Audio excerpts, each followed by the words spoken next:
The Sutra of the Past Vows of Earth Store Bodhisattva. Chapter 4.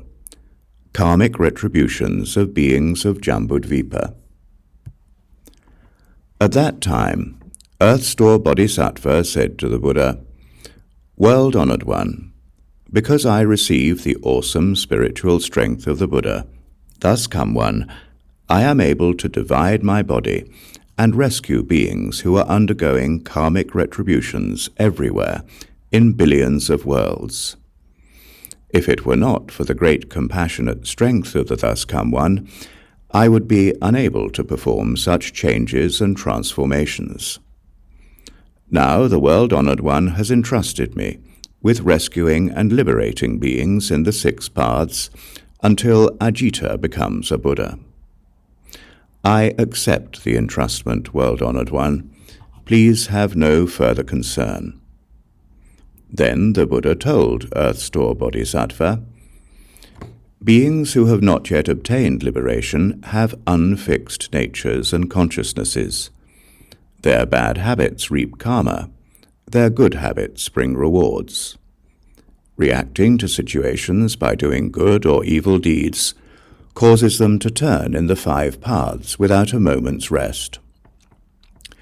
Throughout eons as numerous as dust motes, they remain confused, deluded, obstructed, and afflicted by difficulties.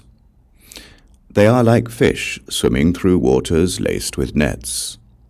They may slip through and keep their freedom temporarily, but sooner or later they will be caught. I am concerned about such beings, but since you keep making extensive vows repeatedly throughout successive eons to take such offenders across, what further worries need I have?"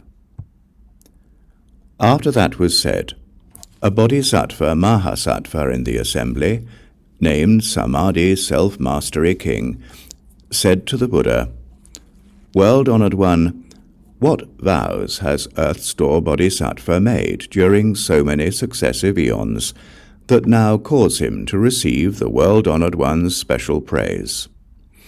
We hope the world-honored one will tell us about this." Then the world-honored one replied to Samadhi Self-Mastery King, listen attentively, and reflect well on the examples I am about to give you. One time, limitless asamkhya's of nayutas of inexpressible eons ago, a Buddha named All-Knowledge Accomplished Thus Come One, one worthy of offerings, one of proper and pervasive knowledge, one perfect in clarity and conduct, well gone one, unsurpassed knight who understands the world, taming and subduing hero, teacher of gods and people, Buddha, world-honored one, appeared in the world. That Buddha's lifespan was 60,000 eons. Before he became a monk, he was the king of a small country, and was friendly with the king of a neighboring country.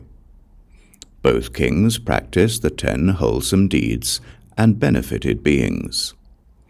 Because the citizens of those 2 neighboring countries did many bad things, the 2 kings made a plan using far-reaching expedients. One king vowed to quickly become a Buddha, and then rescue absolutely all the other beings.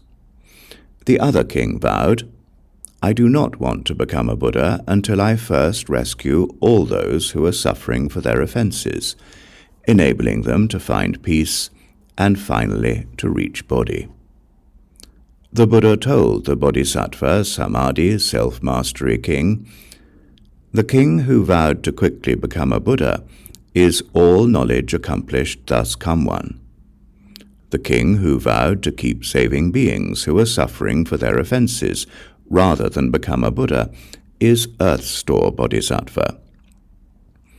Another time, limitless asamkhya eons ago, a Buddha named Pure Lotus Eyes Thus Come One appeared in the world. His lifespan was 40 eons. In his Dharma image age, an arhat who had accumulated blessings from rescuing beings met a woman named Bright Eyes, who offered a meal to him once while he was teaching and transforming beings. "What is your wish?" asked the Arhat. Bright Eyes replied, "On the day of my mother's death, I performed meritorious deeds to rescue her, but I do not know where my mother is now."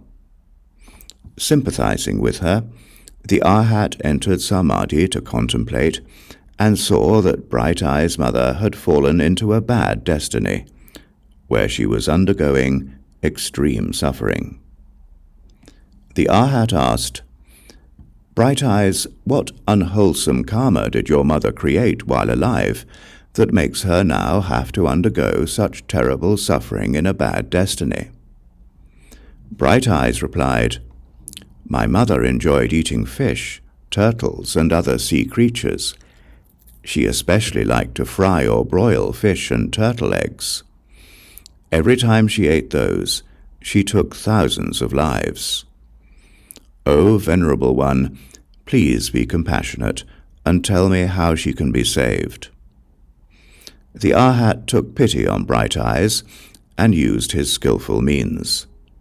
He urged Bright Eyes thus, "With sincere resolve, be mindful of pure lotus eyes thus come one, and also make carved and painted images of him.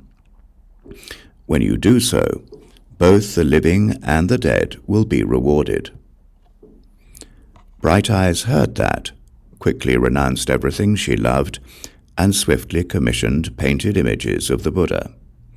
Then she made offerings before them. The reverence she felt moved her to tears, and she wept in grief as she beheld and bowed to the Buddha. Suddenly, near the end of the night, in a dream, she saw that Buddha's body, dazzling gold in color, and as large as Mount Sumeru, emitting great light. He said to Bright Eyes, "Your mother will be born in your household before long, and as soon as that infant can feel hunger and cold, he will speak."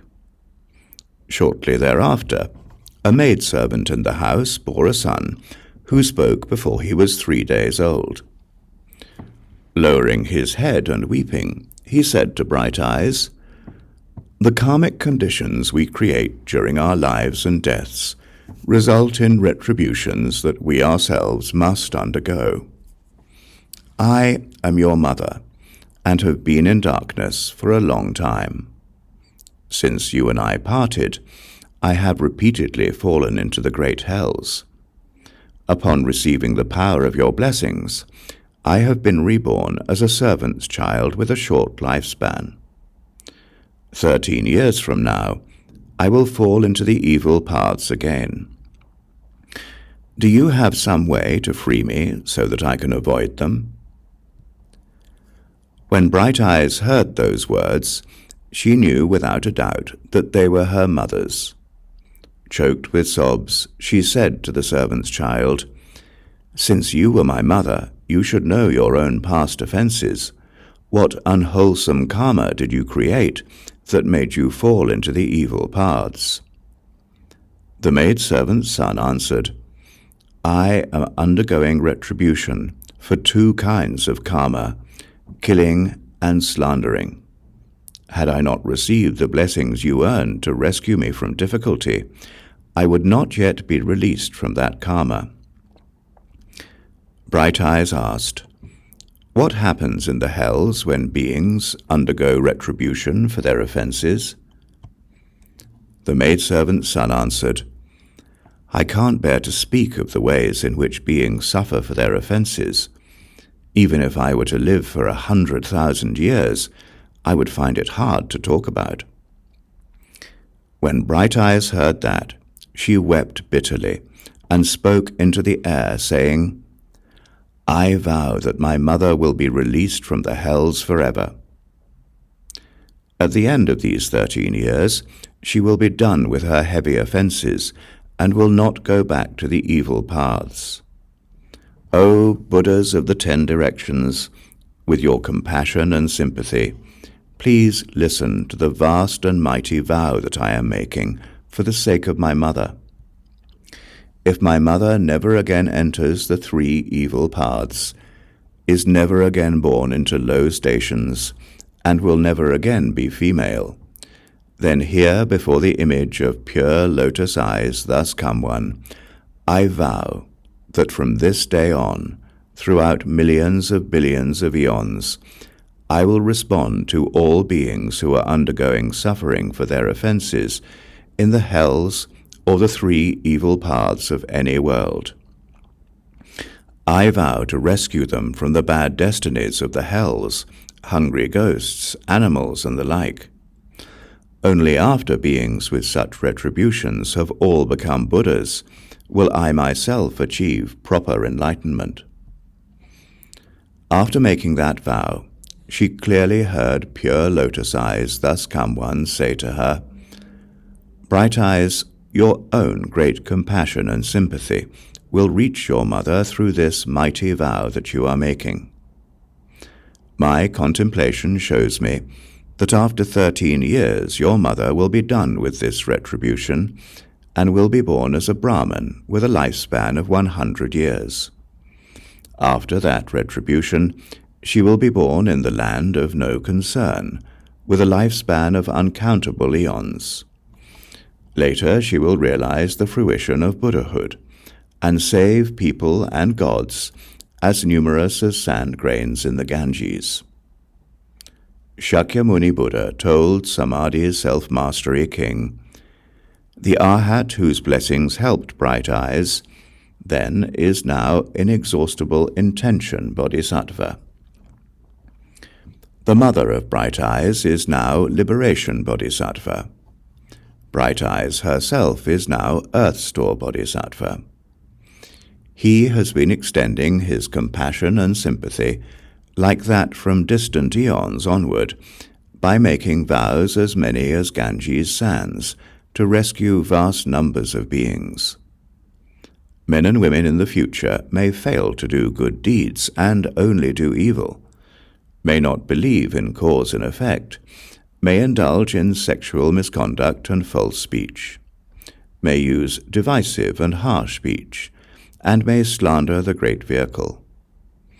Beings with karma like that should certainly fall into bad destinies. But if they encounter good and wise advisers who exhort them and lead them to quickly take refuge with Earth Store Bodhisattva, then those beings will just as quickly be released from their retributions in the 3 evil paths. If those beings are determined and respectful, if they behold, bow to, and praise the Bodhisattva, and if they make offerings of flowers, incense, clothing, jewels, food, and drink to him, they will enjoy supremely wonderful bliss in the heavens for millions of billions of eons. When their blessings in the heavens end, and they are born as people, throughout hundreds of thousands of eons they will have the potential to be national leaders, able to remember all aspects of causes and effects from previous lives. O Samadhi Self-Mastery King, Earth Store Bodhisattva has such inconceivably great, awesome spiritual power that he uses expansively for the benefit of beings. All of you bodhisattvas should remember this sutra and proclaim and spread it far and wide. Samadhi Self-Mastery King Bodhisattva said to the Buddha, World-honored one, please do not be concerned.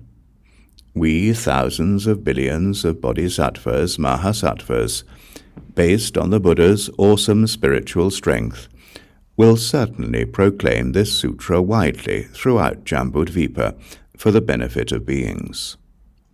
Having spoken thus to the world-honored one, Samadhi Self-Mastery King Bodhisattva put his palms together respectfully, bowed, and withdrew. At that time the 4 heavenly kings rose from their seats, put their palms together respectively, and said to the Buddha, World-honored one, Earth Store Bodhisattva has been making such great vows from distant eons past until now. Why is it that even now he has not yet finished taking beings across? Why does he continue to renew his vast and mighty vows? Please, world-honored one, explain that for us. The Buddha told the 4 heavenly kings, "Excellent, excellent. Now, to benefit you and to extend that benefit to people and gods of the present and future, I will speak about how Earth-Store Bodhisattva, out of compassion and pity, uses expedient devices within the paths of birth and death in Jambudvipa in the Saha world to rescue, take across, and liberate beings who are undergoing suffering for their offenses." The 4 heavenly kings replied, "Please, world-honored one, we would like to hear about his work." The Buddha told the 4 heavenly kings, "From distant eons past up to the present, Earth-Store Bodhisattva has been rescuing and liberating beings. Since his vows are still not fulfilled, he continues with compassion and sympathy to help beings suffering for their offenses in this world. Moreover, he sees the ceaseless tangle of their causes extending on through infinite future eons. Because of that, he renews his vows.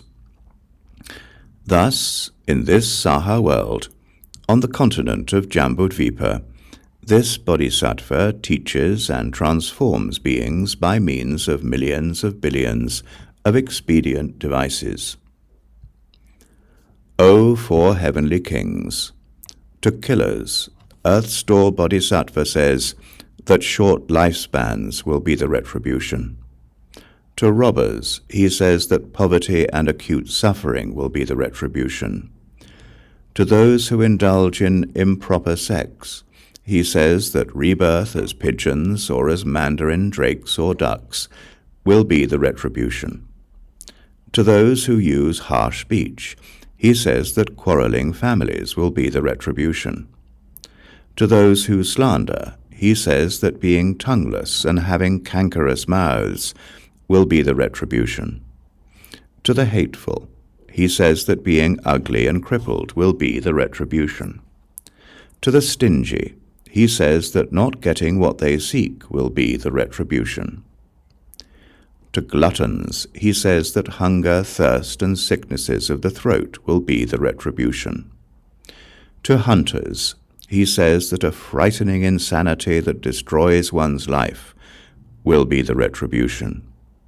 To those who oppose their parents, he says that being killed in natural disasters will be the retribution. To arsonists who burn mountains and forests, he says that trying to take their own lives in the confusion of insanity will be the retribution.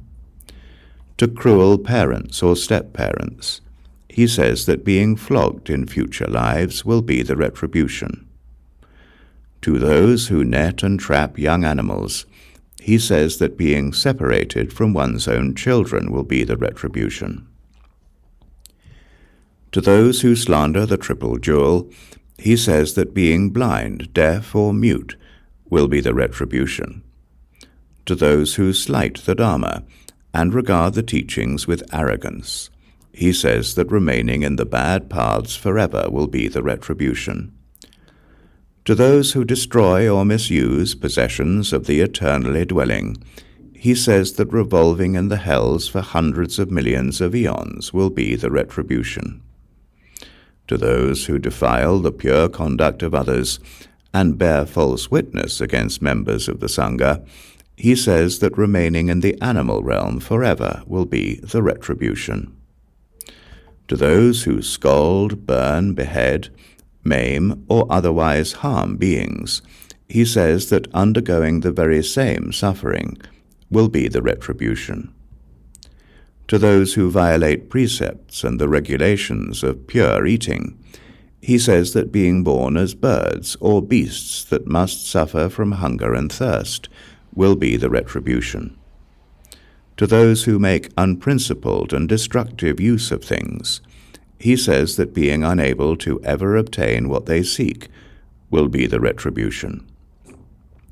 To the arrogant and haughty, he says that being servile and of low station will be the retribution. To those who use backbiting to cause discord among others, he says that being tongueless or having speech impediments will be the retribution.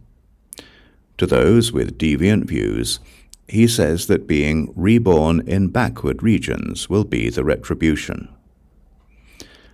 The bad habits involving body, mouth, and mind karma that beings of Jambudvipa perpetuate result in hundreds of thousands of retributions like those. I have only listed a few examples here.